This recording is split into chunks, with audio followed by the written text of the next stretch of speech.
우리는 인생에 늘 좋은 일만 있기를 바랍니다. 건강하기를 원하고 자녀들이 잘 자라서 행복한 가정을 이루기를 원하죠.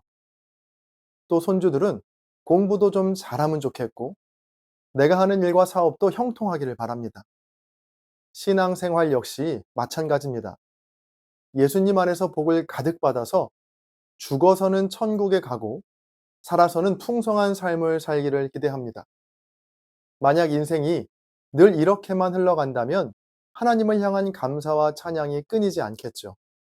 그런데 여기에서 조심해야 할 것이 있습니다.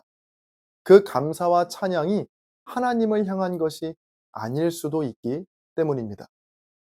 한 사람이 평생 하나님의 복을 누리며 살았다고 생각해 보시죠. 그는 날마다 하나님의 은혜를 찬양하고 감사했습니다. 스스로 하나님을 잘 믿는다라고 자부했지만 이 땅에서의 삶을 마치고 하나님 앞에 섰을 때 주님께서 이렇게 말씀하시는 겁니다.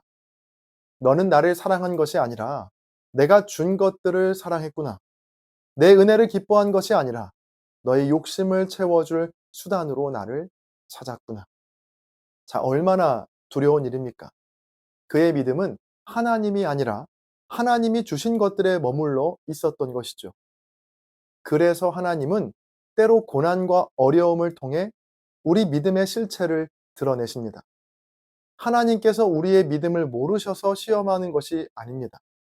오히려 우리가 우리 자신을 모르기 때문에 우리 스스로 나의 믿음의 민낯을 보게 하려는 것이죠. 신명기 8장 3절입니다. 너를 낮추시며 너를 줄이게 하시며 또 너도 알지 못하며 내 조상들도 알지 못하던 만나를 내게 먹이신 것은 사람이 떡으로만 사는 것이 아니요 여호와의 입에서 나오는 모든 말씀으로 사는 줄을 내가 알게 하려 하심이니라. 아멘. 말씀은 분명히 말합니다. 하나님께서 광야의 고난을 허락하신 이유는 떡보다 말씀이 중요하다는 것을, 즉 복보다 하나님이 중요하다는 것을 누구에게 알게 하기 위해서 하나님이 아니라 바로 저와 여러분, 즉 내가 알게 하려 하심이라. 바로 나를 깨닫게 하시려고 고난을 주신다는 겁니다. 오늘 본문인 시편 71편의 기자도 깊은 고난 가운데 있습니다. 1절부터 4절까지는 수치와 위협 속에서 구원을 호소하죠. 악인들의 손에서 건져달라고 부르짖습니다. 또 10절부터 13절까지에는 하나님마저 자신을 버리신 것 같은 외로움과 두려움을 토로합니다. 자, 이러한 모습은 우리와 크게 다르지 않습니다. 힘든 일이 생기면 하나님께 울부짖고 어서 이 상황이 끝나기를 기도하거든요. 그런데 시편 기자는 우리의 상식을 뛰어넘는 고백을 합니다. 주 여호와여, 주는 나의 소망이시오. 내가 어릴 때부터 신뢰한 이시라. 내가 모태에서부터 주를 의지하였으며 나의 어머니의 배에서부터 주께서 나를 택하셨사오니 나는 항상 주를 찬송하리이다. 나는 무리에게 이상한 징조같이 되었사오나 주는 나의 견고한 피난처시오니 주를 찬송함과 주께 영광 돌림이 종일토록 내 입에 가득하리이다. 아멘. 고난 한가운데 있으면서도 그는 하나님을 찬양하고 있습니다. 세상이 보기에는 이해할 수 없는 모습이죠. 원망과 불평이 나와야 할 상황에서 감사와 찬양을 고백하고 있기 때문입니다.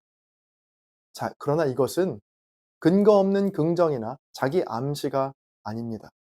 바로 하나님에 대한 확고한 믿음에서 나온 고백인데요. 저는 오늘 이 말씀을 묵상하면서 제 자신을 돌아봤습니다. 나는 정말 이런 상황 속에서도 하나님을 찬양할 수 있을까? 억울한 일을 당하고 수치와 고난 가운데 있을 때도 하나님을 나의 소망이라고 고백할 수 있을까? 자, 결국 이것은 믿음의 근거가 무엇인가의 문제입니다. 하나님이 내게 주신 것이 믿음의 근거라면 그것을 잃어버리는 순간 감사도 사라집니다. 자, 그러나 하나님 자체가 믿음의 근거가 된다면 어떤 상황 속에서도 찬양할 수 있다는 것이죠. 저와 여러분에게도 이러한 순도 높은 믿음이 있기를 간절히 바랍니다. 감사는 밥이다 라는 책이 있습니다. 이 책의 저자인 미즈노 겐조는 초등학교 4학년 때 홍역을 앓은 후에 전신마비가 되었죠. 이후 그는 눈을 깜빡이는 것 외에는 거의 아무것도 할 수 없었습니다. 겐조는 14살이 되었을 때 한 목사님으로부터 성경을 선물 받았고 말씀을 통해 예수님을 만나게 됩니다. 그가 예수님을 만난 후에 기적적으로 몸이 회복된 것은 아니었습니다. 여전히 전신마비 상태였죠. 자, 그러나 그의 삶은 감사와 찬양의 삶으로 완전히 달라졌습니다.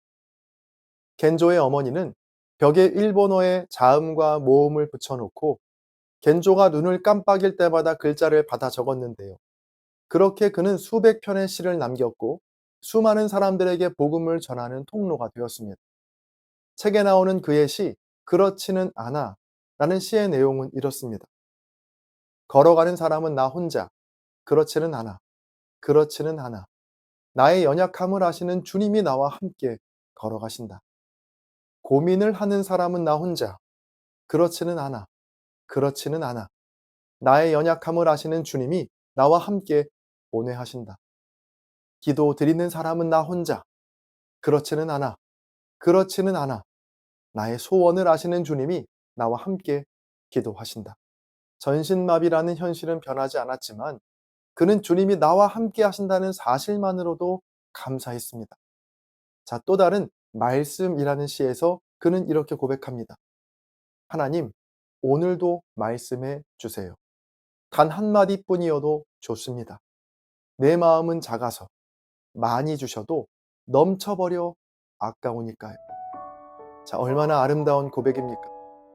이 겐조에게 가장 소중한 것은 건강도 아니었고 자유롭게 움직이는 몸도 아니었습니다. 바로 하나님 그 자체였죠. 그래서 그는 고난 속에서도 감사할 수 있었습니다. 여러분, 우리의 믿음의 근거가 하나님이 되기를 바랍니다. 하나님께서 주신 복이 아니라 하나님을 기뻐하는 사람, 하나님께서 행하신 일이 아니라 하나님 그분을 사랑하는 사람이 되기를 간절히 바랍니다. 우리 삶에 고난과 시련이 찾아올 때마다 스스로에게 이렇게 물어보십시오. 나는 무엇을 믿고 있는가? 이 땅에서 모든 것을 누리고 살다가 주님 앞에서 나는 너를 알지 못한다는 말씀을 듣는 것보다 조금 불편하고 어려운 삶을 살지라도 진실한 믿음으로 주님께 칭찬받는 것이 훨씬 더 귀한 일입니다. 부디 저와 여러분 모두가 고난 앞에서도 하나님을 찬양하는 사람, 환경이 아니라 하나님을 소망하는 사람, 또 복이 아니라 하나님을 사랑하는 사람이 되기를 주님의 이름으로 간절히 축원합니다.